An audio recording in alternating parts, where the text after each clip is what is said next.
Alrighty, so I'm gonna kind of speed run this review of match week number 22 in terms of looking at the remaining games and the 7:30 p.m. Pacific, 10:30 p.m. Eastern games because in about half an hour, that's the beginning of the USA versus Uruguay game, and I'm gonna try my best to do this video under 30 minutes so I don't miss too much of the action of that game. And if not, I'll probably miss like a minute or two, or maybe even at most 5 minutes of this game. So let us jump straight into the first game. That is LAFC versus the Colorado Rapids. And don't know now, but LAFC is now at the top of the Western Conference. And again, this is definitely not good news for the rest of the team when you're seeing this LAFC team that look like they're once again a dominant force in the Western Conference. Now, in the first half, the first shot of the game, see Murillo heads it wide from close before Stefan denied Botwanga from close range. Murillo then heads it wide from the corner as LAFC started well. They were pushing for the opener, and they do. As in the 20th minute, Mate Bogush, he scored from Botwanga and Ilie Sanchez to give LAFC a 1-0 lead. Botwanga then hits one right to Stefan, and then the first shot for the Rapids, C. Navarro puts it wide from long range. Yeah, LAFC was all over Colorado in this game. In fact, that would kind of be the theme throughout this game. Kamara would then hits one right to Stefan before Larice tip Vines shot cross over there. But we do head to halftime with LAFC leading 1-0. In the second half, we see Bawanga puts it wide from the back post before Atuesa puts it wide from long range. It was all LAFC once again early as they were looking for the second goal. And then Kamara was in on goal there, but he was absolutely robbed by Zach Stefan. And he also wants a penalty because he felt like he was bumped by Abubakar there. Obviously, the referee says no penalty as of that. But Lloris then denied Mahajevic from close range in the 51st minute. It was a very quiet night for Georgi Mahajevic and this Rapids attack. But it was not so quiet for Mate Bogush because he scored again in the 58th minute, and this kind of took a fortunate bounce right to him. And you know your luck has been very good, and you've been a good goal scorer like Mateus Bogush has when that ball finds right into the path of you. I mean, just a very fortunate bounce that goes right to him, and just like that, LAFC were leading 2-0. Cabral did look to answer on the header, but that one just goes wide. And then unfortunately, he was giving his marching order in the 62nd minute, getting a second yellow card. So yeah, LAFC were up a man. And again, that's just adds insult to injury for the Rapids because they really were not in it in this game. Bogush then looked for a Hattie, but this one goes right to Stefan, and then Stefan denied Atuesa from long range. Believe it or not, I think this might be the best game that Zach Stefan has played, and that's kind of crazy to say when in the end it turns out to be on a losing effort.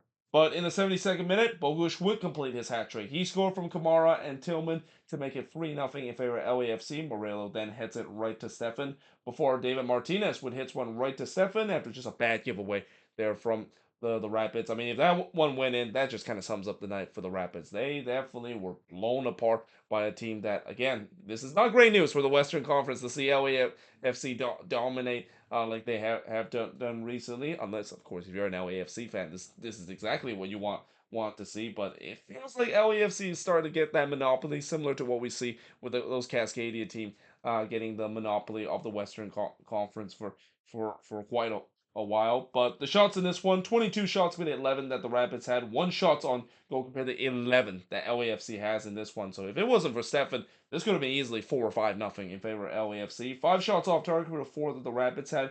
Both teams had 6 shots off block, and possession-wise, 55% possession compared to 45% possession the Rapids has in this game. And like I said, LAFC is now back at the top of the Western Conference. Guess who's sitting second in the Western Conference? No, it's not RSL, but the LA Galaxy. So yeah, this El Tráfico that's going to be happening on the 4th of July. I think this will be the first time we ever see two teams are at the top of the Western Conference going head to head. And if you want to see some fireworks on the 4th of July, forget about just going to out to your nearby fireworks show. Watch LAFC versus the Galaxy because that's going to be definitely a fireworks show. Even before the fireworks show is going to be scheduled at the Rose Bowl in that game.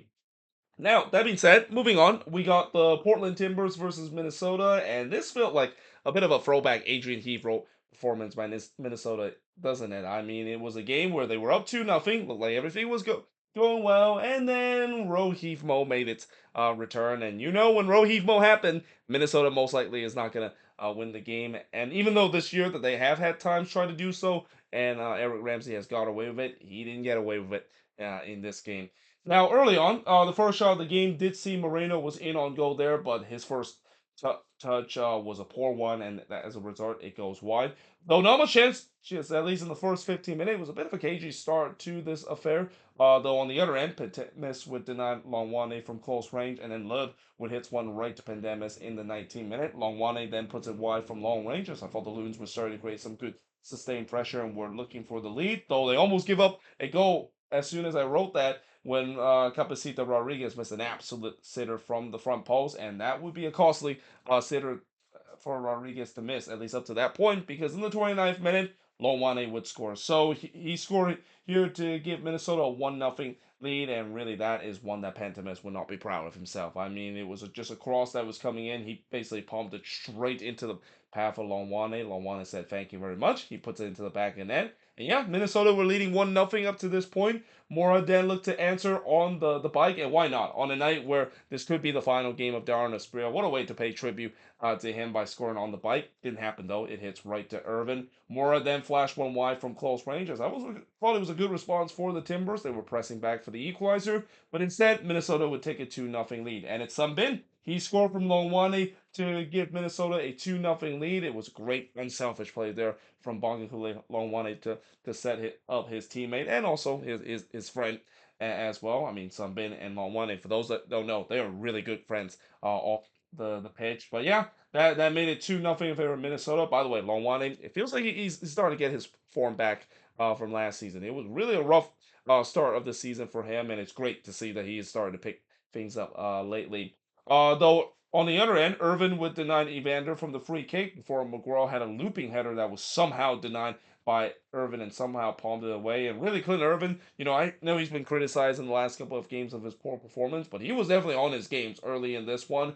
But I thought the Loons need halftime badly because, again, one of the biggest issue the Loons has had in the last couple of games, the defense basically has been non-existent, and the same goes for the midfield as well. They were just giving up way too many quality chances to the Timbers, and when you give up those so many quality chances, eventually one is going to go in. And here in the 5th minute stoppage time, it said it was actually a penalty that was given to the Timbers as Taylor brought down Mora in the box. So here comes all the DJ Taylor hater talk about this. I mean, again, I feel like Taylor. Yeah, I still stand on my ground. I think he's being a little bit over criticized at time by the Loons fan base, but I can understand why some Loons fans does not like him, and especially this is another example of just a silly foul there to give away a penalty, and Evander steps up to take the penalty. He's not going to miss that from the spot, and he doesn't. So that give life for the Timbers. It was 2-1 up to this point.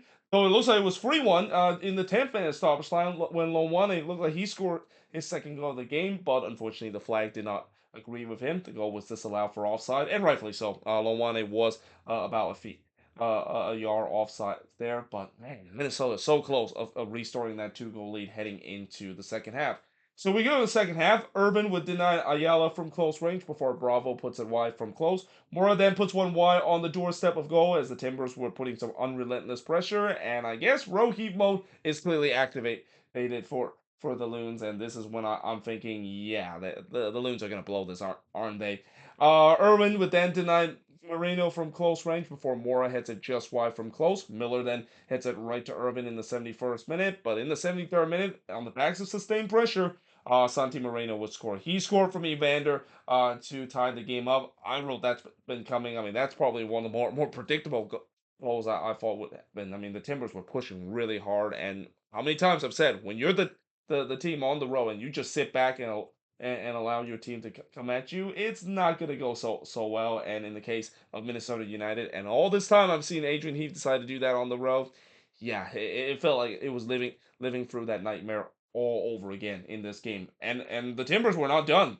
Moreno then had a header that was blocked off the line by his own teammate Rodriguez. So yeah, Capacito Rodriguez not to this point, he didn't really had a great night. He missed a sitter early in this game, and then he basically got in the way of a goal from Moreno. I mean, if Rodriguez wasn't in the way there, that was going to be 3-2 in favor of the Timbers. Mora then hits it wide from close range. It was all Timbers right now, and you just kind of had a sense that it was inevitable that they get the lead. The Loons were clearly on road heat mode, and then some. And then it looked like it was 3-2 when Anthony puts it into the back net. The problem is, there was actually it was an offside. It was actually a handball that was a rule when they go to VAR. Again, this is what happened when I decided to write things really fast. But yeah, there was a handball there that VAR saw, so the goal, of course, was disallowed. But it didn't matter because in the second minute stoppage time, Capacito Rodriguez would score here from Aspria and Chara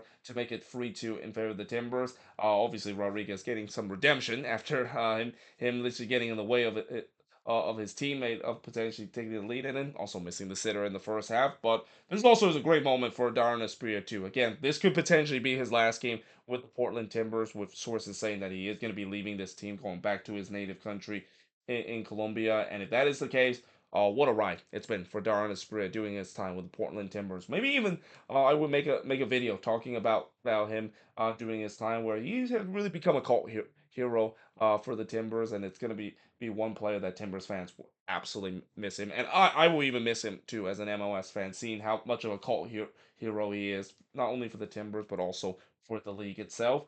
But in the fifth minute stoppage time, Evander did look for a fourth one, but he missed wide from close range. And yeah, in the end, I mean, this is probably the least surprising 2-0 a lead blown I've seen Minnesota has had in a while. In fact, I mean, I think now I know how Sporting KC fans feels when they see their team blown leads left and right. It's obviously not fun, but also at times very predictable because of how play goes. But yeah, the shots in this one, oh my goodness, 25 shots compared to 6 that Minnesota has. 4 shots on goal compared to 11 that the Timbers had. 8 shots off target for the 1 that Minnesota has.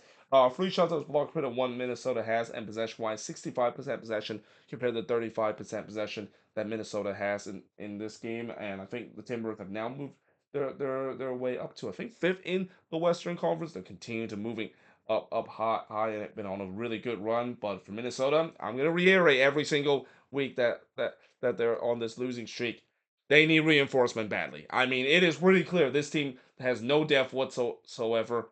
They need reinforcement, and I'm really hoping that is the case, because if not, we're gonna see kind of the same resort. And before you think that, oh, both Dane Sinclair and Olo Stradi coming back in will fix everything, no, I don't think that is going to be the case. It is pretty clear that the big issue of this team isn't really goal scoring, but it's the defense and the midfield. It's just been non-existent in these last couple of games, and it's kind of the result why they're on this 4-game losing streak and have now dropped all the way down to 7 plays. And I will not be surprised they could be out of the playoff picture by the end of when we get to unofficially the first half of the MLS season before the Leagues Cup break.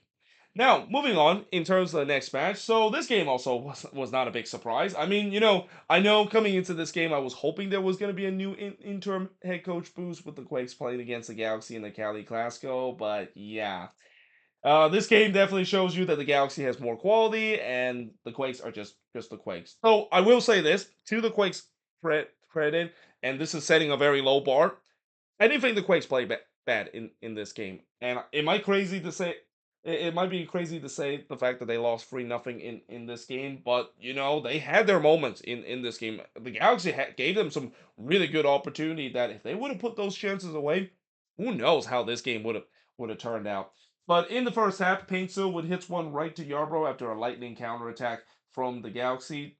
The shots were only one apiece 13 minutes into this game, as it's been a bit of a cagey start to this Cali Clasico. The Quakes were definitely sitting back and were not only absorbing pressure, but not allowed the Galaxy to break. And I thought that was a good idea. I'm kind of surprised not more teams are able to do that, because the Galaxy is a great counter-attacking team. They're a very direct team, and when you decide to sit back, you're not going to allow them to break, and that it kind of worked out well, because the Galaxy really had trouble in terms of creating some chances as a result of that. Though Ibosi would put one into the stands in the 20th minute before Lopez would put one wide from long range. Muni then puts one right to McCarthy in the 24th minute, and the Quakes again they have started to create some really good half chances, but again, can they Can they capitalize on this? Because when you're facing against a good team like the Galaxy, you don't put those chances away, it's going to come back to haunt you. Abovisi would then fluff his lines from 8 yards out, and again, that shot kind of sums up his season. It's been a rough season for Jeremy Abovisi, and it's been a rough last couple of seasons for Jeremy Abovisi as well. He has just completely fall off the cliff in these last two seasons.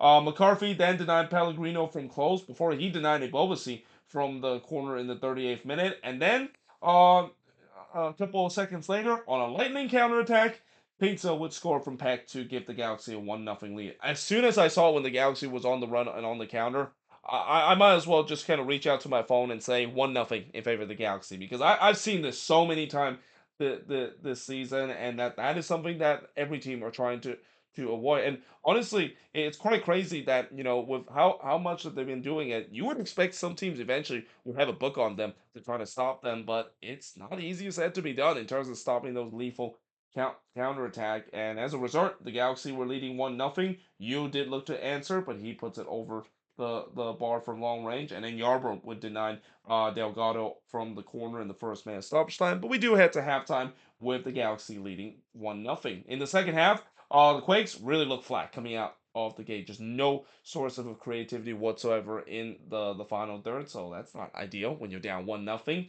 Kikanovic would then hit one right to McCarthy before Sorrell would push one high from long range. Jude then was in on goal there, but of course, this is the Quakes. It feels like in this game they just cannot find the back of the net. He completely missed that one wide, and again, just sums up the Quakes season. When you are having a wooden spoon type of season as the Quakes are having, you're not going to get any luck whatsoever going forward, and it is pretty clear that the confidence is completely shot in terms of this team.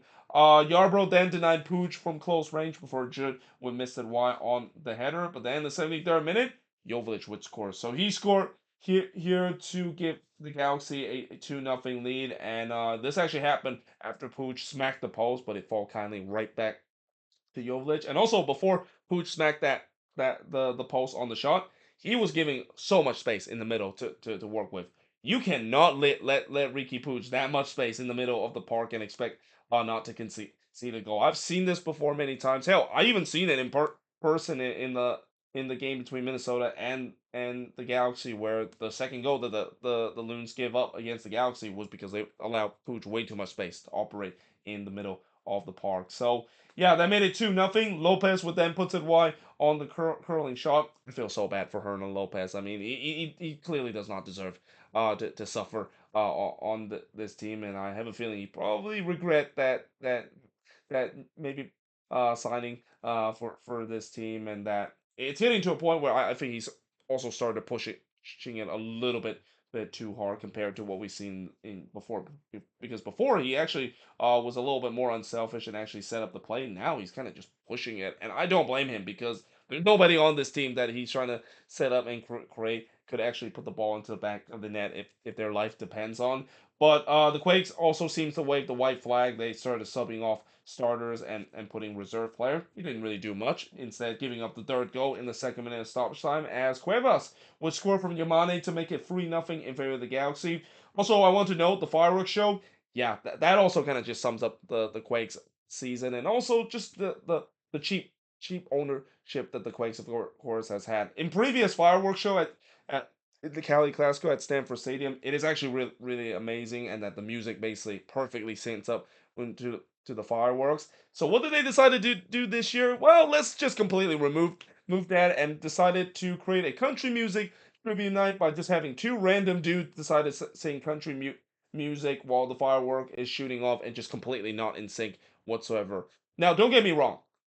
I actually do like country music. I mean, I know no that might be crazy for some people to hear, but it's not like the country music that they were playing was actually anyone that I recognize. And what I also find it just again very cheap and very amateur level, which again just sums up the Quakes ownership group, is the fact that why in the world did they decided to just have that kind of moment and just again not really in sync with the firework whatsoever. It just feel like I was watching a fireworks show in a family kind of Fourth of July party while one of your weird cousins decided to just play the karaoke while the firework is shooting off.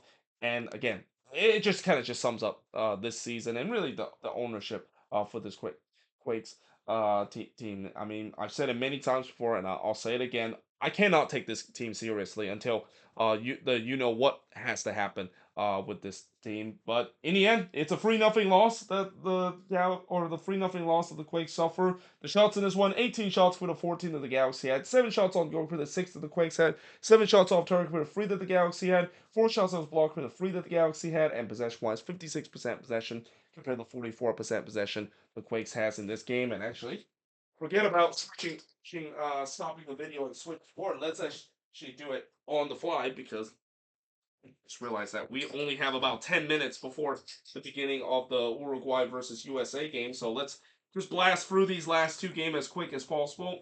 I might even miss maybe the first couple of minutes of that game. But let us now move on to the next one, which is the Seattle Sounder and the Chicago Fire. And one of the key thing I will say about this week, except for the Cali Clasico, is that it seems like the road team every time they took the lead and it looked like things were going to go well for them. Yeah, by the end of the night, the home team able to come back. And it also happened in this game as well.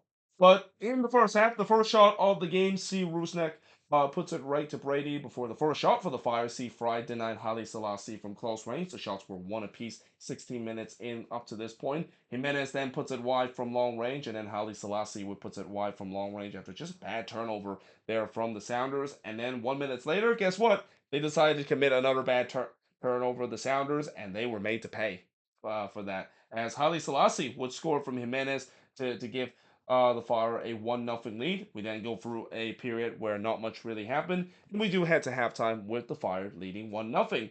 So that lead quickly evaporate in the second half because the penalty was giving to the Sounders after VAR deemed Dean foul rough rock in the box. By the way, penalties and VAR decision would be a theme in this game because the Sounders looked like they almost had 3 penalties that was giving in this one, and this was one of them with as I mentioned, Dean bringing rough rock down in the box. So that gave Rusnak a chance to freeze the penalty and ties the game up for the Sounders, and he does. So that ties the game up at 1 apiece. Jean Paulo then looked for the lead, but he puts it just wide from long range, and then he was denied by Brady from close just 3 minutes later, and all of a sudden you kind of had a sense not only the momentum was with the Sounders, but that tie goal really woke up the Sounders attack. They were pressing hard to try to get the lead.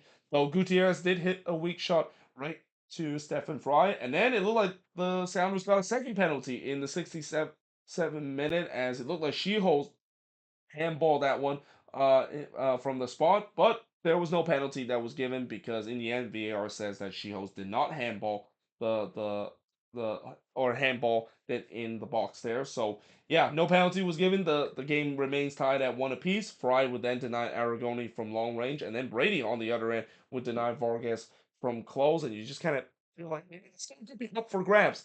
And then the camera feed decided to switch to field level at least for the next 10 minutes, and I wrote that was peak MLS because honestly, I don't think I've seen a situation where they decided to just switch the camera feed specifically on one level and just kind of stuck to that. Apparently, I heard there was kind of like a power outage that was going on throughout this game, and that's why it was stuck on field level. But yeah, it definitely created a very interesting perspective in terms of watching the game. It almost kind of gave like a manager kind of tactics view while the game is going on. And in fact, it actually gave a pretty good view in terms of what would be the second penalty that the Sounders were given as Pineda brought down Morris from the spot. And I also was interested to see that, is VAR going to use that angle to see? And it was a pretty good angle to see even from the field levels.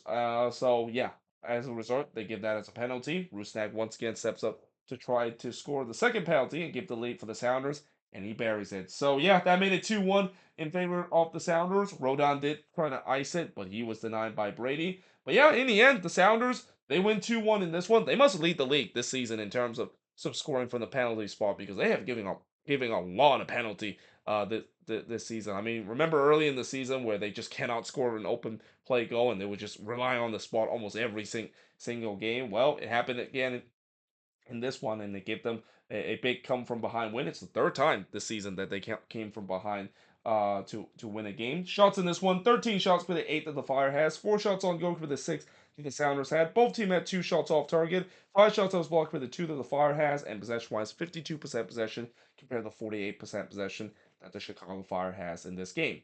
Now, moving on to the final game of this review is Vancouver versus St. Louis. So earlier today, I already made a video talking about a very surprising dismissal of Bradley Cornell from St. Louis City. But despite the fact that this is a final game for St. Louis, it didn't really look like they got off to a bad start. In fact, they got off to a dream start in this game. And 7 minutes in, Bloom would score the opening goal for St. Louis, and not only it was the first shot of the game, but it looked like it was a very St. Louis-esque kind of goal. Came off of a deflection. Once again, people will be mad that St. Louis seems like they're getting all the luck, though. St. Louis fans will argue that it's still like this season. Divine intervention has been a big part of how they've been just so unlucky this season with some of their moments, and not to mention also battling with a lot of injuries throughout the roster. And then they got a penalty just 5 minutes after getting the opening goal, as Jermaine Brown would handball this one in the box, which allowed Leuven a chance to double the lead for St. Louis, and he does. So that made it 2-0 in favor of St. Louis. Laborda did look to answer, but he missed one on the header. And then Lund would absolutely rob Johnson as he was in on goal. So Ben Lund giving a rare chance in this game, and he was definitely called into action here, making a huge save to deny Levante Johnson a goal back for the Whitecaps. And then Raposo tried to get a goal back for the Whitecaps, but he can only hit one right to Lund. And despite 2-0 down, the Whitecaps, they were doing well in terms of responding, and they were pressing to try to get one back. Takaoka would deny Kleins on the doorstep of goals, but in the 37th minute, they do get a goal back as Brian White would score here to give a goal back for the Whitecaps. It came off of a deflection, so yeah, deflection goal given, deflection goal taken. That just kind of sums up this season for St. Louis, and maybe even sums up St. Louis' time in MLS in these 2 years, where that first goal that they scored is kind of like the luck that they get in the first season, and that second goal, or the one that they conceded for the Whitecaps, it just kind of sums up this season where they just have been getting no luck whatsoever. In the 44th minute, Forensen would head one right to Takaoka. I thought Forensen had a good game in this one, and again, he's been a pretty good replacement for Cecilio Pompeo. I mean, I know Pompeo is still probably the more important player, and again, it's kind of sad to see what has happened to him, and he's going to be done for this season for a while. But I think Forensen has done a good job in terms of stepping into that role. But we do head to halftime with St. Louis leading 2-1. But in the second half, the post would deny Brown, but the Whitecaps actually get a second crack of it, and Uvek had a chance to head this one in, but it was clear off the line by former Whitecaps player Nowinski there. So if you're a Whitecaps fan, that's kind of a double whammy. The fact that not only you had a chance to tie the game up, but literally the one guy that denied you a goal from the line is the guy that used to play for you, and a guy that is not really well loved in the Whitecaps fan base when he was playing with the Vancouver Whitecaps. Nevertheless, that didn't really matter because they would get the equalizer in the 54th minute, and it's Ryan White scoring the second goal here to tie the game up. Forget goal of the week and goal of the year. How about maybe a nomination for the Puska Award from Brian White? I mean, I don't know if he meant it when he decided to do a little bit of a scorpion back heel goal, but if he does meant it, that is definitely going to be a nomination for Pushkas award, because yeah, I mean, I don't usually see those kind of moment happen, and that again, I think Brian White will mean it in the end, but we'll never know in terms of whether if he actually meant to do that. But that ties the game up at 2 apiece, and why not settle for two? But also try to get a hat trick too, because in the 61st minute he would do exactly that. So he scored from Raposo and Berhalter to complete the hat trick. So between him and Bogusz, it's gonna be interesting to see who's gonna win the player of the week. Something tells me maybe Bogusz is going to win it, because at least Bogusz one of the goal that of course he scored wasn't actually off of a deflection, and the other one maybe kind of didn't at least he didn't mean that. Although again, we'll never know. if Brian White actually meant it in terms of that scorpion backheel goal. But this one was kind of more like Brian White scoring a goal here with the header there. It was a perfect ball into the box. And you know Brian White is always there to lurk in the space to head this one. And he does exactly that. It was 3-2 in favor of Vancouver. Forensson did look to tie it, but he had a header that was high. And then he puts it high from close in the 81st minute. Again, he was very active in this game. And St. Louis was really trying to create some sustained pressure to try to get the equalizer, though that was all for naught because in the 90th minute, Fafa Pico would score for Martins and Priso to give the Whitecaps a 4-2 lead. Forensson did eventually get a well deserved goal in the third minute stoppage time. In fact, I think that's his first career MLS goal as he scored here from Vasilev and Kojima, but it was a little bit too late there. I mean that Fafa Pico goal pretty much calls game for the Whitecaps, as in the end, a bit of a thrilling game. 4-3 is the final scoreline for the Whitecaps. The shots in this one, 14 shots for the 10 that St. Louis had, 5 shots on goal for the 9 that the Whitecaps had, 4 shots off target for the 2 that St. Louis had, 3 shots off block for the 1 that the Whitecaps had, and possession-wise, 60% possession compared to 40% possession that St. Louis has in this game. And again, it will be very interesting to see what St. Louis direction is going to be now that they just fired their first ever head coach, and really in a very quick and unexpected way, and that we'll see whether they are maybe looking to trying to get that new interim head coach boost to get themselves back in contention in the playoffs, or maybe even looking for a permanent head coach. I mean, it's hard to believe that we have had a lot of head coaches that's already been out of the job, and that despite that all these head coaches been out of the job, we have not had a single head coach that's been hired this season to replace a head coach that's been fired so far. Though that might change as the season goes along. Especially with the way that, again, all these head coaches have been fired. Don't be surprised if some of them will get another chance. I have no doubt that Bradley Carnell will get another chance here. Again, as I mentioned, I'm a little bit surprised that they decided to let him go. I know it's been a bad season, but unless if it's something's going on behind the scenes, which there was some hint that there could have been, this feels like it's a bit of a harsh firing in my opinion. But there we have it. That is pretty much it in terms of this rapid, quick review of the last 5 games to conclude the review for match week number 22. As always, let me know in the comments below what do you think of these games. And yeah, hope you guys enjoyed this video. If you do, make sure you guys like, smash the subscribe button, and yeah, I of course will see you guys next time.